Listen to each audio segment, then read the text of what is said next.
હોલિકા દહન સોમવાર અને 2 તારીખે છે, તો 3 તારીખ અને મંગળવારના રોજ અમે વધામણા જઈ શકીએ કે નહીં, દેવાલયોના દર્શન જઈ શકીએ કે નહીં. ઘણા બધા બહારથી ઘણા લોકોના ફોન આવ્યા, અને ખાસ કરી અને ગામડાઓની અંદર હોલિકા દહન પછી જે 2 પૈડાઓ આવે પડવા આવતા હોય, જેને પ્રથમ અને દ્વિતીય પૈડવો કહેવામાં આવે છે, ત્યારે વધામણા જે કાંઈ દેવાલયોના આખા ગામના દેવાલયોની અંદર કોઈનું બાળકનો જન્મ થયો હોય, લગ્ન થયા હોય વગેરેના વધામણા દેવામાં આવે છે. અને દેવાલયોની અંદર જે કાંઈ મંદિર હોય છે ત્યાં તમામ દર્શન કરવા જવાનું હોય છે.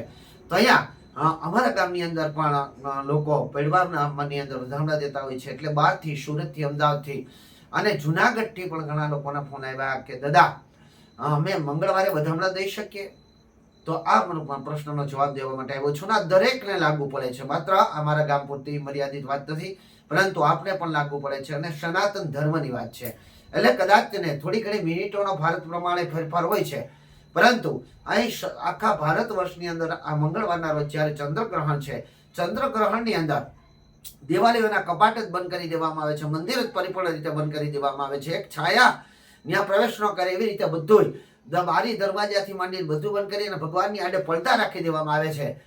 તો આપ દેવાલયોના દર્શન કરવા જઈ અને ત્યાં શ્રીફળ વધારવા કઈ રીતે જઈ શકો?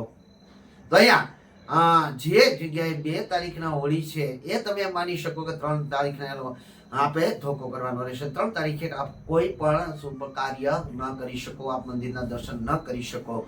અને આપના ઘરની અંદર પણ જે મંદિર છે જ્યાં પૂજા પાઠ કરો છો ત્યાં પણ જ્યારથી સૂતક લાગે એ પહેલા આપે એ મંદિરના કબાટ બંધ કરી દેવાના છે, ને આગળ પડદો લગાડી દેવાનો છે. હું સર્વત્ર વાત આપની સમક્ષ લઈને આવ્યો છું કે આપે શું કરવું જોઈએ અને કઈ રીતે કરવું જોઈએ.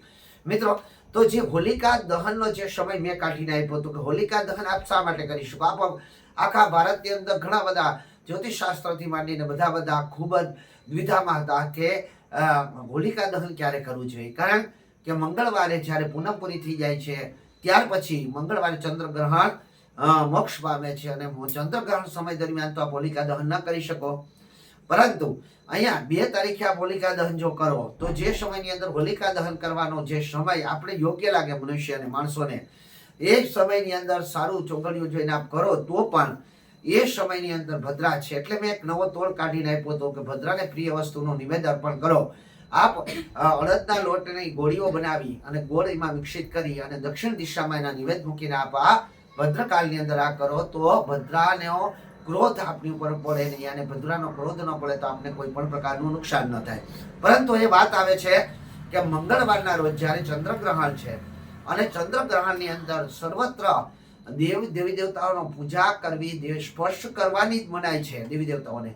અહીંયા શાસ્ત્ર જે કરે છે, હું તમને શાસ્ત્ર સંમત વાત કરી છે, નારી હરિ હર ન સ્પર્શેતે. આ કોઈ પણ ગ્રહણ હોય ત્યારે આપ નારીનો સ્પર્શ ન કરી શકો, આપ હરિ કહેતા ભગવાન વિષ્ણુનો સ્પર્શ ન કરી શકો, અને હર કહેતા ભગવાન શિવનો સ્પર્શ ન કરી શકો. અને ભગવાન વિષ્ણુની આજ્ઞાથી જે કોઈ દેવી દેવતાઓ છે એ દેવી દેવતાઓ આપ સ્પર્શ જ ન કરી શકો, એટલે ધૂપ દીપ નૈવેદ્ય વગેરે કાંઈ પણ ન કરી શકો. તો આપણે વધામણા દેવાની વાત તો ક્યાં આવી? અને અહીંયા તો કે ચંદ્રગ્રહણ ક્યારે છે? તો જે ભારતભરની અંદર ચંદ્રગ્રહણ દેખાવાનું છે. અહીંયા જે 200થી વધારે શહેરોની અંદર સારી રીતે ચંદ્રગ્રહણ દેખાવાનું છે. જ્યારે ચંદ્રગ્રહણ દેખાવાનું છે તો સનાતન ધર્મ અનુસાર પરિપૂર્ણ રીતે એને પાળવાનું હોય છે. અને આપ જો ચંદ્રગ્રહણનું પાલન કરી રહ્યા છો, અને ચંદ્રગ્રહણનું પાલન દરેક વ્યક્તિએ કરવું જોઈએ, અને ચંદ્રગ્રહણનું જ્યારે આપ પાલન કરો ત્યારે આ સમયની અંદર જો આપ કોઈ એવું કર્મ કરો કે જેનાથી કરી અને આપને નુકસાન થઈ શકે. ઘણા બધા તર્કો લોકો કરે છે, અને ઘણા બધા તર્કો એવા કે એવો ચંદ્રગ્રહણ સમયની અંદર અમે આ કરીએ તો શું નુકસાન થાય, પણ નુકસાન થાય તો આપણે ખબર પણ નહીં પડે. જેમ એક્સિડન્ટ થઈ જાય તાત્કાલિક 1 સેકન્ડ પહેલા હતો એવો ને હતો, 1 સેકન્ડમાં મૃત્યુ પામી ગયો, 1 સેકન્ડમાં ડૂબી ગયો, 1 સેકન્ડમાં આ થઈ ગયું. એમ ચંદ્રગ્રહણ જ્યારે થતું હોય, જ્યારે અહીંયા ગ્રહણની અંદર હજારો ઘણો ચંદ્ર જ્યારે ગ્રહિત થાય છે ત્યારે એની શીતળતા સર્વત્ર રીતે નષ્ટ થાય છે, અને ચંદ્રની શીતળતા નષ્ટ થતા એની જે ઓરાઓ છે એની નેગેટિવ એ આપની ઉપર પડે છે, અને આપની ઉપર પણ આપના માણસ ઉપર તે નકારાત્મક ઓરા પડતા આપ પણ નકારાત્મક કર્મ તરફ પ્રેરાઈ શકો છો. આથી કરી ચંદ્રગ્રહણની અંદર આપે કોઈ પણ કાર્ય ન કરવું જોઈએ. અહીંયા મંગલમય કાર્ય કરવાની મનાઈ છે, દેવાલયોની પૂજા કરવાની મનાઈ છે. પરંતુ ચંદ્રગ્રહણ ભારતની અંદર તો જુદા જુદા ટાઈમમાં અહીંયા આપેલા છે. ઘણા બધા યુટ્યુબર ની અંદર કે ઘણા બધી વિડીયો જોઈને પણ ઘણા લોકો પ્રશ્ન કરતા હોય કે ભાઈ અહીંયા તો ચંદ્રગ્રહણનો સમય આ છે, અહીંયા તો ચંદ્રગ્રહણનો આ સમય છે, તો એની પાછળનું કારણ શું? મિત્રો, તો હું સ્પષ્ટ વાત કરી દઉં કે ભારતની અંદર, ભારતભરની અંદર સરેરાશ અહીંયા જે ચંદ્રગ્રહણનો સમય છે એની અંદર 1 કલાક ને 26 મિનિટનો જે ગેપ મળે છે. દાખલા તરીકે સૌરાષ્ટ્ર પ્રાંતની અંદર 2 કલાક 14 મિનિટ અને 18 સેકન્ડથી ચંદ્રગ્રહણની શરૂઆત થઈ જાય છે. પરંતુ ઘણા બધા જે વિસ્તારો છે ત્યાં 3 કલાક અને 20 મિનિટથી ચાલુ થાય છે. તો આ જે ફરક છે એ સૂર્યોદય અને સૂર્યાસ્ત ઉપરથી હોય છે. એટલે એમાં ન પડતા અહીંયા તમે એવું વિચારો કે ચંદ્રગ્રહણ છે એ વાત ફાઇનલ છે, અને ચંદ્રગ્રહણનો મોક્ષ ક્યારે છે બધું બીજું વચમાં મૂકી દો. ચંદ્રગ્રહણનો મોક્ષ સરેરાશ આખા ભારતની અંદર સાંજે 6:47 અને 18 સેકન્ડે થઈ જાય છે. એટલે 6:47 અને 18 સેકન્ડ પછી આપ આપના મંદિરના કબાટ ખોલી શકો છો. પછી સ્નાન કરાવી દેવાલયોની મૂર્તિને નવરાવી ધોવરાવી સાફ સફાઈ કરી અને આપ ધૂપ દીપ આરતી કરી શકો છો. હવે વાત આવી કે ઘણી બહેનો દર વખતે પ્રશ્ન કરે છે, આ વખતે પણ ઘણા મેસેજ જોવાનો સમય ન રહ્યો, પરંતુ ખાસ કરીને ગર્ભવતી બહેનો ના પ્રશ્ન આવે છે કે અમારે શુંનું પાલન કરવાનું? તો અહીંયા સૂતક કાળ જ્યારે લાગે છે તો સૂતક કાળ ક્યાંથી લાગી જાય છે? ચંદ્રગ્રહણની અંદર 9 કલાક પહેલા સૂતક કાળ લાગી જાય છે. પરંતુ એ ભારત વર્ષમાં જોવામાં આવે તો સવારે 6:20 થી જ આપણને સૂતક કાળ લાગી ગયો ગણાશે. જોકે અહીંના પ્રાંત પ્રમાણે સવારે 9:39 અને 12 સેકન્ડથી સૂતક કાળ લાગશે. પરંતુ અહીંયા જો ભારત આખામાં જ્યારે દેખાવાનું છે ત્યારે ભારતનું, આપણે ભારતવાસી છે અને સનાતન ધર્મનું પાલન કરીએ છીએ, એટલે ભારતનું સૂતક આપણે અહીંયા માન્ય રાખો તો એ વધારે યોગ્ય રહેશે. અહીંયા ખરેખર ઘણા લોકો એમ કહે છે કે આ સમયની અંદર જે કાંઈ કાર્ય કરો તો એ કાર્ય ક્યું ન કરાય અને એની નેગેટિવ ઉર્જા શું મળે છે?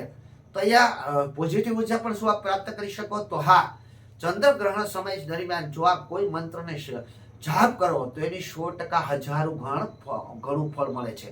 ચંદ્રગ્રહણ પૂર્ણ થયા પછી આપ નદી, તળાવ, સમુદ્રની અંદર સ્નાન કરી શકો છો. અને આ જો ન કરી શકો તો આગલા દિવસે તેમાંથી પાણી લેવા હોવા જોઈએ અને આગલા દિવસે આપ પછી ચંદ્રગ્રહણ પૂર્ણ થયા પછી એ પાણીથી સ્નાન કરી શકો છો. કુવાનું પાણીથી આપ સ્નાન કરી શકો છો.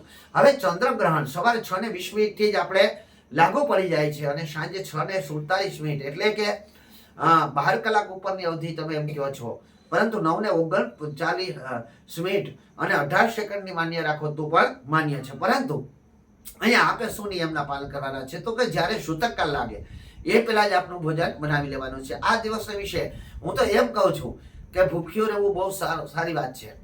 આ દિવસના વિશે આપ ભોજન ન કરવું, આ દિવસ વિશે આપણે સૂવું નહીં, આ દિવસને વિશે આપણે સંભોગ નહીં કરવાનો. આ દિવસને વિશે જો આવા હીન કૃત્ય અથવા તો કોઈ પણ કર્મ એવું નકારાત્મક કર્મ કરવામાં આવે તો શાસ્ત્ર પ્રમાણ સાથે કહું છું કે આ જે ગ્રહણકાળ છે, જે ગ્રહણકાળ આમ ગણો તો ગ્રહણકાળ ખરેખર તો કંઈ 6:26 થી લઈને 6:47 એટલે કે 20 મિનિટથી સમથિંગ સમય મળે છે. 20 મિનિટને અમુક સેકન્ડો પૂરતો, એટલે 21 મિનિટ સુધી. જો આ 21 મિનિટ જે ગ્રહણનો છે એ ગ્રહણની અંદર આપ આવું કર્મ કરો તો આપે ભૂંડ થઈ અને મળમૂત્ર, આપે બીજાનું મળમૂત્રનું ભોજન બીજા જન્મની અંદર લેવું પડે. આ શાસ્ત્રની અંદર લખેલું છે. આપણે ગંદી નાળાનો કીડો બનવું પડે. એટલે આ સમયની અંદર જે 6:20 થી લઈ અને 6:47 જે સમય છે, આ સમયની અંદર તો આ સમયની અંદર આપણે ભોજન પણ ન કરવું, આ સમયની અંદર મળમૂત્રનો ત્યાગ પણ કરવા ન જાવો, આ સમયની અંદર સંભોગ પણ ન કરવો અને આ સમયનો પરિપૂર્ણ રીતે ત્યાગ કરવો. આ સમયની અંદર શું કરવું? તો માત્ર ને માત્ર ભગવાનનું ભજન કરવું. અહીંયા એક બેનનો એવો પણ સવાલ હતો કે ભાઈ આ સમય જે તારીખ આવે, જેમ માસિક ધર્મની અંદર કોઈ બહેનો આવતા હોય તો આ માસિક ધર્મની અંદર હોય અને તે પરિપૂર્ણ રીતે ભક્તિભાવ કરતા છે, પરંતુ આ તો કુદરતી છે, તો અમે શું પુણ્યની પ્રાપ્તિ ન કરી શકીએ? અમે કોઈ મંત્રનો જાપ ન કરી શકીએ? ના બહેનો, આપ માનસિક પૂજા અવશ્ય કરી શકો છો, પરંતુ જે રીતે આપણા શાસ્ત્ર અનુસાર આપ દેવાલયની અંદર ન જઈ શકો, અને દેવને કોઈ નૈવેદ્ય કે પૂજન ન કરી શકો એ આપે નથી કરવાના. પરંતુ અહીંયા આપ માનસિક રીતે અવશ્ય જાપ કરી શકો છો. ગર્ભવતી સ્ત્રીનો આ દિવસે વિશેષ સેવા કરવાથી મહાન પુણ્યની ફળ પ્રાપ્તિ થાય છે. ગર્ભવતી સ્ત્રીઓએ આ દિવસને વિશે પગ ખુલ્લા રાખીને બેસવાનું, નહીં કે પોલટી વારીને કે કોઈ સાંકળીને કે કોઈ આસનની અંદર, પરંતુ પગ ખુલ્લા રાખીને આ દિવસને વિશે બેસવાનું. આ દિવસને વિશે સુઈ ચાકુ વગેરેનો ઉપયોગ નહીં કરવાનો. અને આ દિવસને વિશે મેં તમને કીધું એ પ્રમાણે કે ભોજન સૂતક કાળ લાગ્યા પહેલા બનાવી લેવાનું. સૂતક કાળ પૂર્ણ થયા પછી આપ ભોજન ફરીથી બનાવી શકો છો. આપના ઘરની અંદર જો ભોજન રાખવું જરૂરી હોય, આ દિવસ વિશે મારી દ્રષ્ટિએ તો કોઈ ભોજન રખાય જ નહીં, પરંતુ જો રાખવું જરૂરી હોય, બાળકો હોય, વૃદ્ધો હોય, જેને આપવું જરૂરી હોય, તો એમની અંદર દર્ભ અને તુલસી પત્ર પણ આગલે દિવસે તોડી લેવાના, આગલા સમયની અંદર તોડી લેવાના. તુલસી પત્રને ધોઈ અને તેને ભોજન ઉપર રાખી દેવું. અને આ દિવસને વિશે આપે ખુલ્લું જે રાખવો, એમની અંદર દર્ભ અવશ્ય પધરાવી દેવો. આ દિવસને વિશે કદાચ બાળકો કે વૃદ્ધો કે બીમાર માણસોને જરૂર હોય તો એને ભોજન આપવું. અન્યથા જે સ્વસ્થ માણસો છે એ લોકોએ ભોજન ન લેવું. એ લોકોએ જે નિયમો કીધા છે નિયમનું પરિપૂર્ણ પાલન કરવું.